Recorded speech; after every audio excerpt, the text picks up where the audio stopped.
Hello and welcome to another Wrestling Roundtable Discussion podcast. I'm Adam Wilbourn from WhatCulture, joined by the Dudley boys of WhatCulture, Michael Hamflett and Michael Sidgwick, to discuss another burning wrestling issue. But before we get into it, if you're a fan of this sort of thing, make sure you subscribe to WhatCulture Wrestling on either iTunes or Spotify for daily wrestling podcasts where we review pay-per-views, Raw, SmackDown. We have interviews, more roundtable discussions like this one, and a roundup of the week, complete with a bloody good quiz, of course, on WrestleCulture.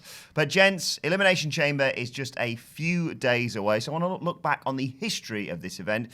What are some of the best moments in Elimination Chamber history? It's a strange one, Elimination Chamber, isn't it? Because I think they, as there's in WWE, try and put the same emphasis on the Chamber as they do Hell in a Cell. And yet, when they go looking for these moments, these incredible Foley-esque moments that we should be watching again and again, they're a little bit hard to come by. There's a lot of stuff buried in amongst the great Elimination Chamber moments, but there's not too many that immediately leap out at you. I've got some treasured memories, but I'm not sure how they exactly can be transposed into the history of the Elimination Chamber. I think about the Undertaker and Batista going coast to coast in 2008, a year after their incredible feud where they'd had singles match after singles match. They were basically given a singles match that was interrupted by 4 other people in a giant cage. And I thought that was really magnificent use of the Chamber, great use of a gimmick where these human and metal obstacles were getting in the way of this incredible rivalry. They were the first two in. They battered through Big Daddy V and Finlay and the Great Khali, just guys that were kind of there for set dressing before they were left again to have their pre-WrestleMania main event. It's not one that necessarily the WWE would tell you to go back and watch on the network, but it's just a very treasured memory of the gimmick being used well.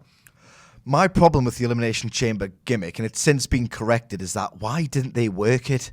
Yeah. Why didn't they work that gimmick? Because the original design of the structure was just so hard to watch at times, and I'm an actual ghoul when it comes to professional wrestling. I do not shy away from neck stuff and just brutal strikes, and I just like it when it looks like it really hurts. But the Elimination Chamber looked like it hurt far too much, to the detriment of the action.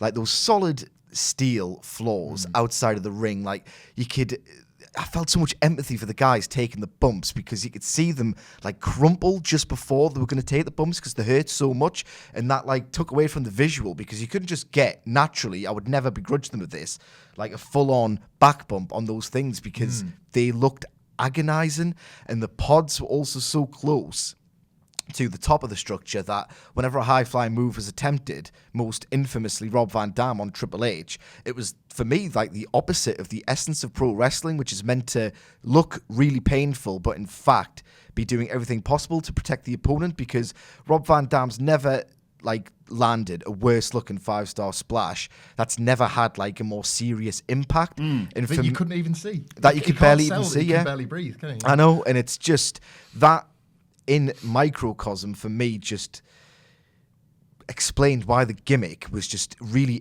ill-conceived for years and years. They've corrected it now. The new chamber looks much better. Yeah. It facilitates better action. And I think while I haven't perfected it yet, I think going forward, they will be able to get a handle on a gimmick that, for me, has never lived up to, as you say, Hell in a Cell.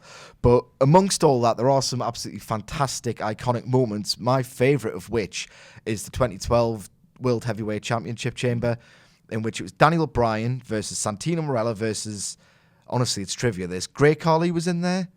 Was he? Right. 2012, I think so. Wade Barrett? Yeah, Wade Barrett was always floating around. I will never, unless I go on Wikipedia, guess the other two, but it doesn't matter, because the central crux of the story was that Daniel Bryan, the ultimate chicken heel at the time, was confronted in the closing stage by Santino Marella.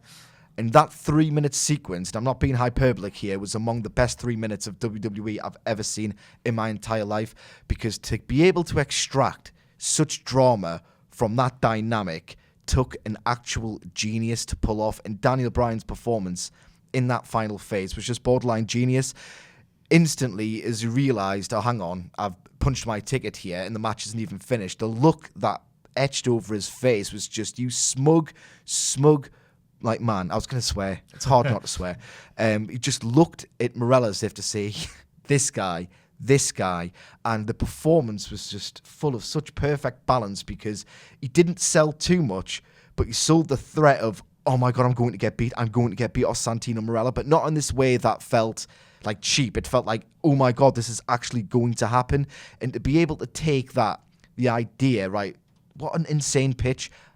I'm going to make Santino Marella look like he's going to main event WrestleMania, and I'm going to do it in 3 minutes. It just took total genius. It was laid out to perfection, performed to perfection, and that is just the magic of pro wrestling, making something, completely impossible probable, and that for me is the opposite of what the Elimination Chamber gimmick is all about for me. It says a lot about how we talk there about how brutal the structure is and how many big bumps we've had. We've had swantons off the pods and what have you. We've had people falling off the roof, which I'm sure we'll get to. And yet the moment you mentioned there and the moment that we immediately first thought of when we came up with this topic was exactly that moment. A moment where people all around the world, myself included, went, Santino Marella is going to WrestleMania, because we all went, well, he's hit the Cobra, and no one hit the Cobra. All pro wrestling is still about characters making you believe in the fights they're having. You can put a chamber over the top of it, you can put a cage over the top, you can put a ladder in the ring, but it's still going to boil down to pro wrestling that matters the most. I still think about Daniel Bryan's facials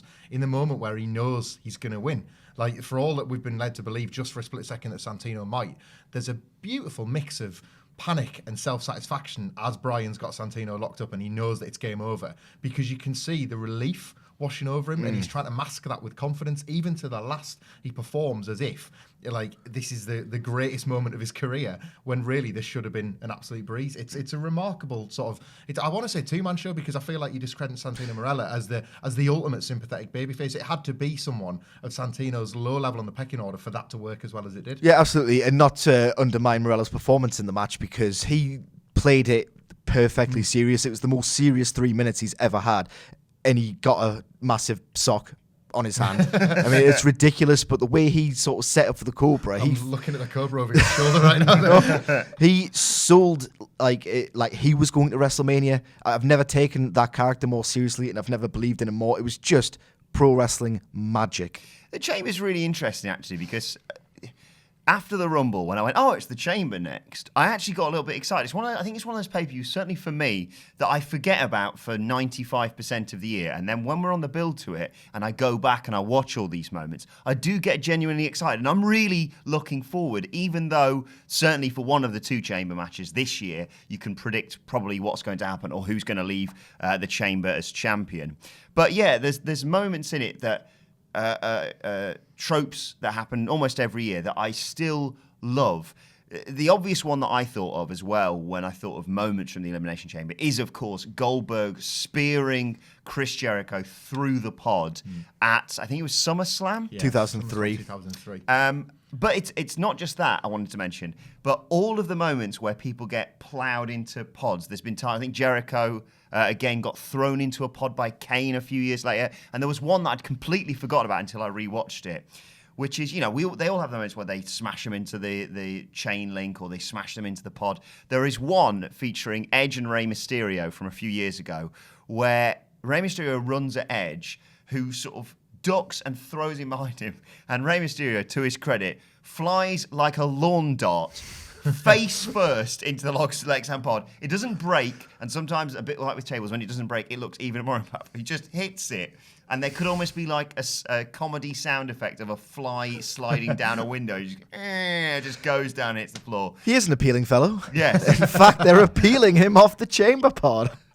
I love some of those moments like that as well, which are in addition to all the just sort of regular wrestling moments that you get inside the Chamber. Yeah, the 2003 one is hard for me because there are very few moments where I've considered switching off wrestling and never watching ever again.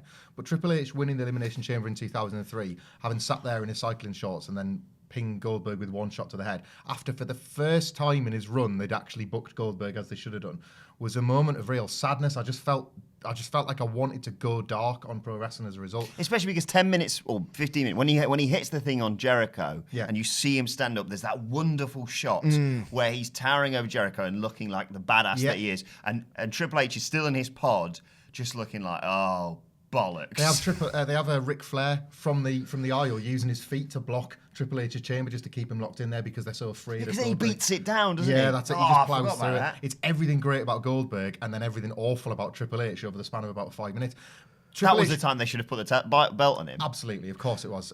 It was so, like, in a way, at the time, I was very much with you. I just thought, this is just what the company does, and it's absolutely horrible, but it's almost wonderfully cruel if you look at it from, like, a black comedy perspective, because you're watching It's Always Sunny in Philadelphia at the moment. Yeah.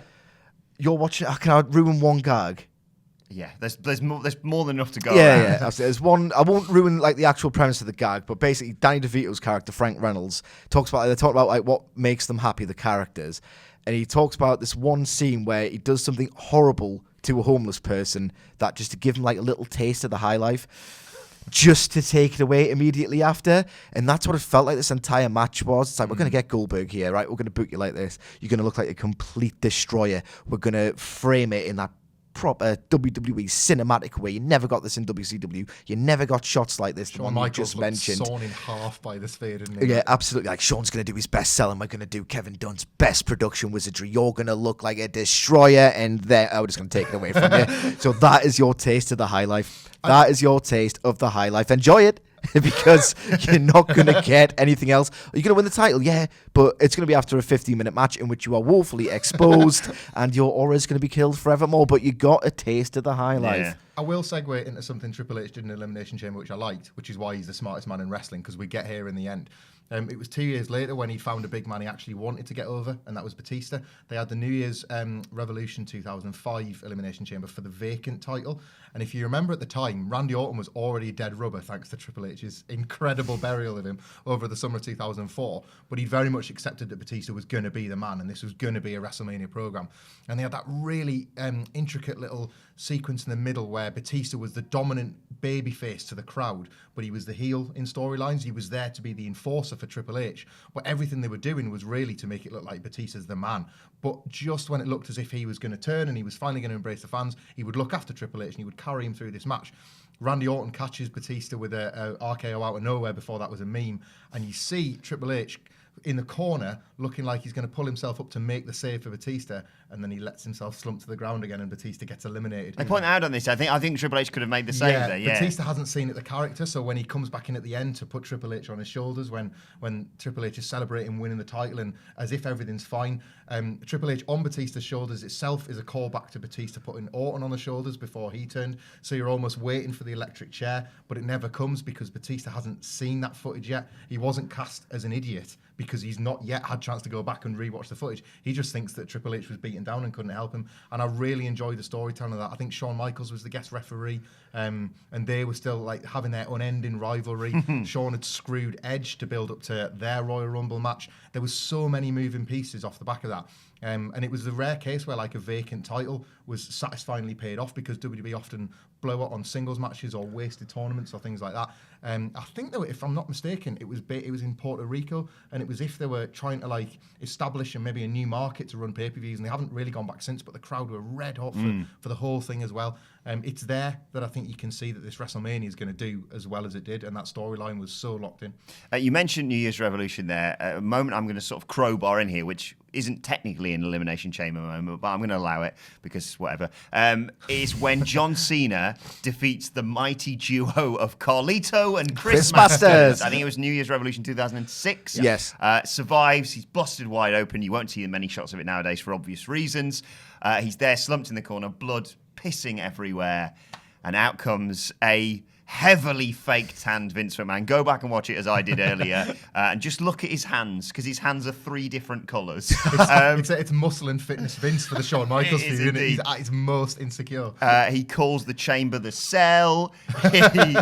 He introduces Edge, who's obviously there to cash in his Money in the Bank briefcase, which looks like the crappiest briefcase ever. It's just a black briefcase. No branding whatsoever. Out he comes. And of course, as we all know, it was sort of a weird atmosphere, because obviously Edge is a heel. He's capitalising on what in storyline is, John Cena's run this gauntlet. He's beaten 5 of the guys. He's finally survived the WWE Championship, and out comes Edge to pick the bones and hit loads of spears on him.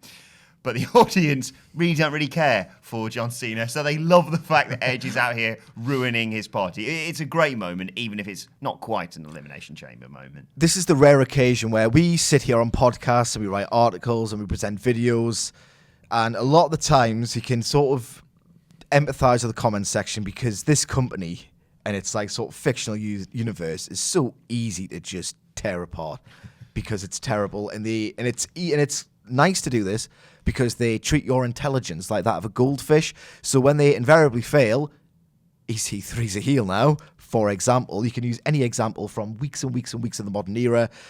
This was a rare example of WWE like just telling us in plain sight something big's going to happen, and we were just so slow on the uptake that it ultimately materialized in this incredible moment. They were saying all along, anytime, anywhere, he can cash in this Money in the Bank contract anytime, anywhere. And I don't think anybody really thought, after the most arduous display of grit, like this horrific heel, this opportunistic heel is going to come out and just scavenge those bones. And it was just so perfectly done because it wasn't just this iconic moment of surprise. It was obviously unprecedented because Edge was the first Money in the Bank briefcase holder, but it ultimately propelled him to the main event with this ready-made character that he was so brilliant at playing. It was just so effective as a short-term shock measure that ultimately resulted in like a long-lasting heel run, which we'll like cherish for like forever, really. Even the last tell was really artful as well. He wrestled on that night for the Intercontinental title against Ric Flair, and he threw that match by hitting Ric Flair with the briefcase. He wasn't going to allow himself to get any more hurt than he needed to for a belt that he didn't care about when he had his eyes on the real prize. And as you say, there it was, like hiding in plain sight, that opportunity all along. And at no point did you really allow yourself to believe that was going to happen, especially because they've done such a good job of like crafting this Super Cena gimmick over 2005 that he'd won the Elimination Chamber, and you were kind of getting used to pay-per-views going off the air with John Cena overcomes the odds. And this felt like, bizarrely as it is to say now, that felt like the end of that run. If only we were to know what was to come over the next 10 years. But that felt like the end of, they've done these pay-per-views now where Cena always like triumphs and prevails. Now it's Edge's turn, and we got it for like 3 weeks and the ratings went up, and then they reset that straight away. I seem to remember that because that was when I sort of was dipping my toe back into wrestling then. And I remember watching it and thinking, oh, good. I'm glad Edge didn't win the IC title. I hate him. He's a real git. And then, fair enough. See, I don't think I'd quite got into wrestling so heavily that I was like, screw Cena. So I was still like, that's good. I'm glad Carlito isn't WWE champion. And then out he came, and it was a classic moment. I like the idea of Adam Wilbourn logging on to WWE.com afterwards, hearing that Edge and Lita are going to have live sex on Raw, and he was like, I'm back in for the long term. That took me right in. Some arguably forgotten moments from the Chamber I want to mention. People often talk about CM Punk and the Straight Edge Society and that promo he cut on the Royal Rumble. But people often forget he also cut a promo inside the Elimination Chamber. He eliminates R-Truth, and he just goes around to each pod and goes, I quickly watched it just before we came in here. He goes and says to The Undertaker, I'm going to make you tap out. He goes around to John Morrison and says, your lifestyle's going to be the end of you, and just sits there waiting. It's obviously a more memorable moment, arguably, in the Royal Rumble, but... And I mean, then what happens is Rey Mysterio comes out and pins him. But he was really good, CM Punk. Sometimes, that and the Straight Edge Society was great, and it was ruined by WWE. But it is a classic Elimination Chamber moment that sometimes we forget about. Yeah, absolutely. And I've got no doubt whatsoever that this is something that CM Punk's clearly pitched himself. Yeah. Because he, to his eternal credit, and to something that must have completely pissed him off beyond belief because it never ultimately materialized in that WrestleMania main event that he wanted. This was CM Punk looking at every available means of getting himself over. It's like, when can I get that microphone in my hand? When can I sell something? When can I sell like a future singles match? Or when can I sell the match itself? When can I get myself over? At every single opportunity, he did that in such a really characterful way. Like, as he said, the Royal Rumble one for me was like far better. It was just absolute perfection. I was on tenterhooks at every single last word. It speaks to his relationship with Vince McMahon that he gets pinned straight away, because it's almost like the best he can pitch is a score draw. He's not allowed to win one, is it? It's like, can I do my promo? Well, you're getting pinned straight away. All right, I'll take it. It's like, it didn't make any sense because he comes in, he starts with R-Truth, beats him, and then Mysterio comes in. You go, all right, for the story that went on from that, where he faced Mysterio and sang the creepy song, his daughter. But it's as if he's making the best of that, isn't it? Yeah, absolutely. You can't pretend that getting pinned in the February pay-per-view is a great way to start a WrestleMania program, but that's Punk pulling it back out again. Yeah, exactly. What are some of your favourite high spots from the Elimination Chamber? Because there's been a few times, and I suspect there might be one on this Sunday where people have either climbed on top of a pod or even climbed to the top of the chamber and dropped off and hit people. This may seem unremarkable, but I think it's because of the characters involved that I like it so much. It was Bray Wyatt catching AJ Styles' phenomenal forearm with his sister Abigail to win the title.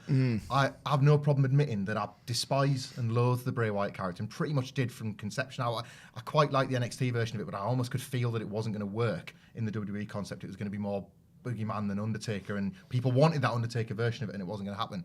But for those fans that got what they finally wanted when Bray Wyatt won the WWE title, to get it in the way where, for a change, he was actually presented as a clever wrestler and clever character, to be aware enough of AJ Styles, this man with phenomenal aerial abilities that can use this extended roof in this chamber to do all the high-flying stuff he wants to do, ready to hit his finisher, ready to win back the title that he'd lost to John Cena a month earlier without really having to get through Cena himself, and for Bray to be smart enough, just once, to actually catch him and beat him with his finisher. The Sister Abigail looked over again, Bray Wyatt looked over again, and then maggots got projected onto the ring. But there's something about that sticks around for me, because, as Michael pointed out at the start of this, the new chamber allowed for those moves to not feel so clunky and nervy again. You don't want to see AJ Styles looking for height and then having to hunch his shoulders so he doesn't crack his head off the domed roof. I'm going to do that. I'm confused. It's too short. I don't understand. It looked so much higher.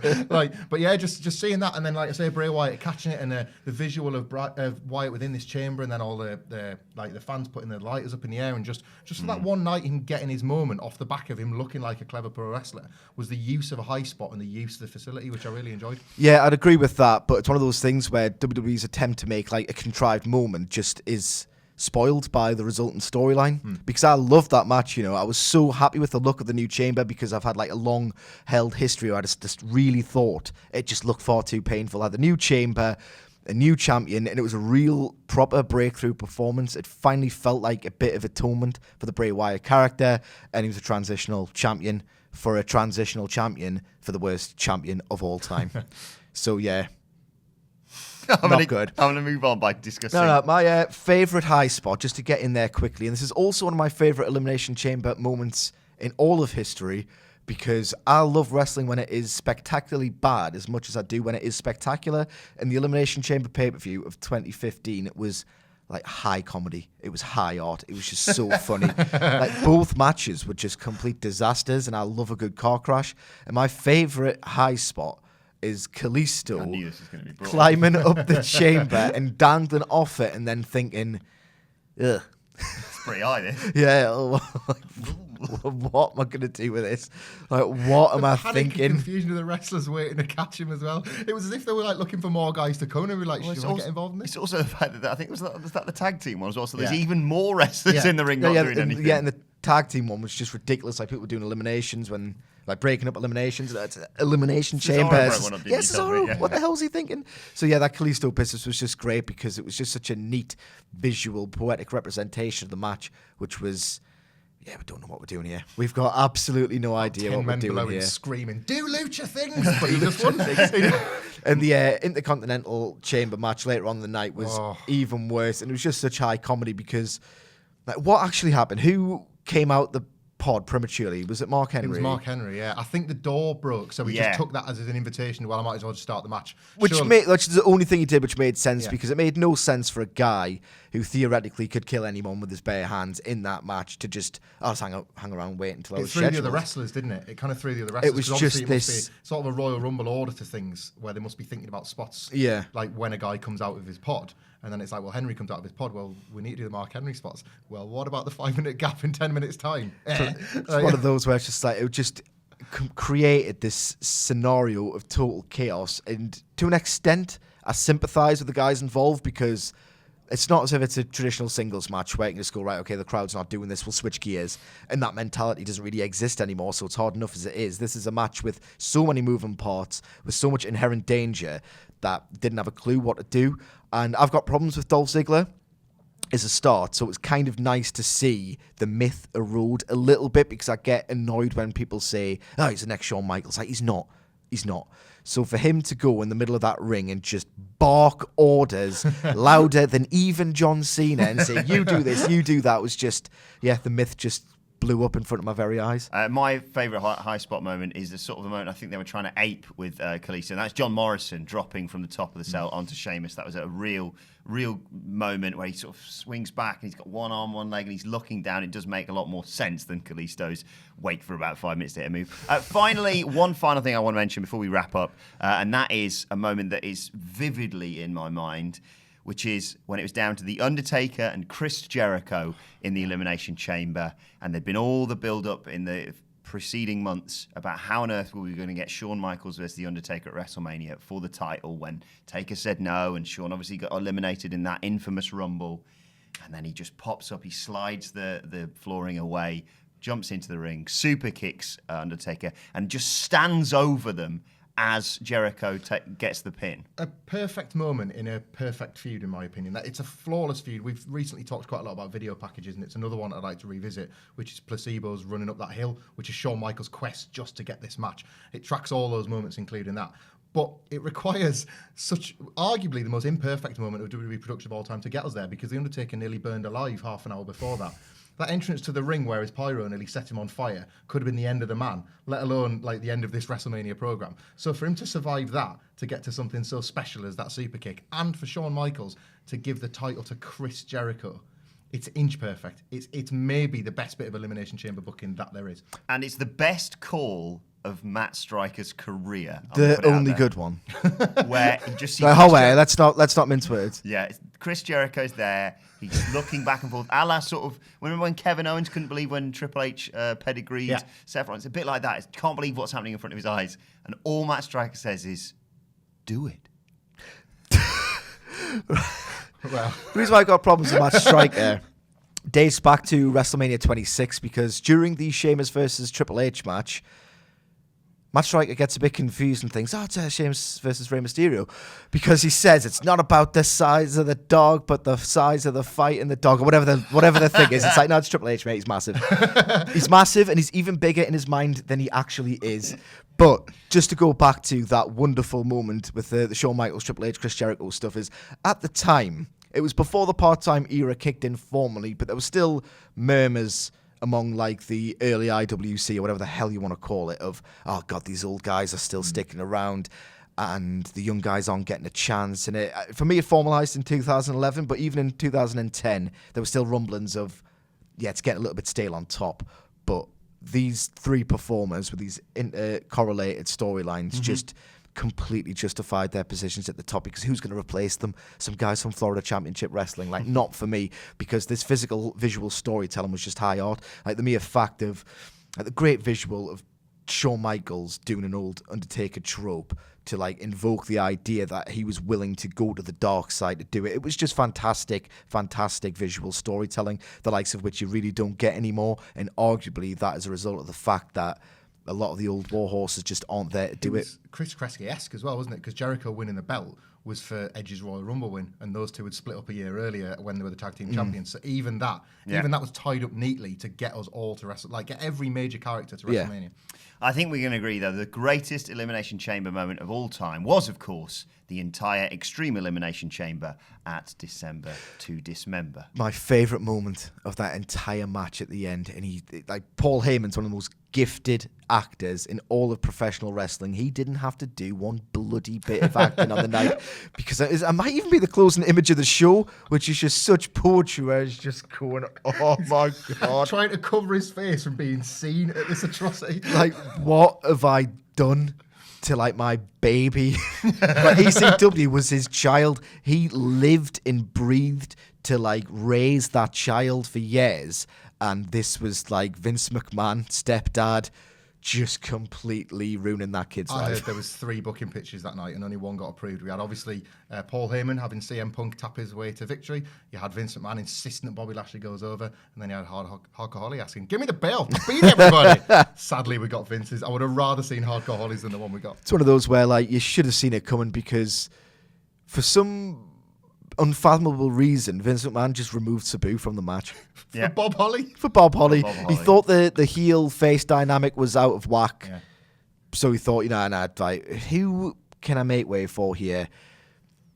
Yeah, it's the guy most synonymous with Extreme Championship C- Wrestling. CM The Punk's- most popular star of that entire promotion in its heyday. CM Punk's undefeated streak came to an end as a result of the only other babyface in the match, Rob Van Dam. I know. Who was then pinned by Test. Put the heat on somebody, man. Incredible, Put incredible. the heat on somebody.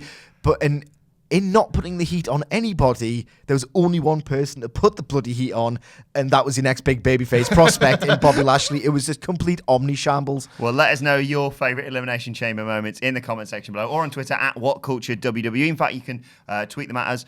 You can follow Mike Hamlet on Twitter at Michael You Hamlet. can follow Michael Sidgwick at Sidgwick. Follow me at Adam Wilbourn. You can follow us all, as I said, at WhatCultureWWE. Make sure you subscribe to What Culture Wrestling on either iTunes or Spotify for daily wrestling podcasts. And make sure you join us for our Elimination Chamber stream on Sunday. My thanks to the Dadley Boys. Thank you for watching, and we will see you soon.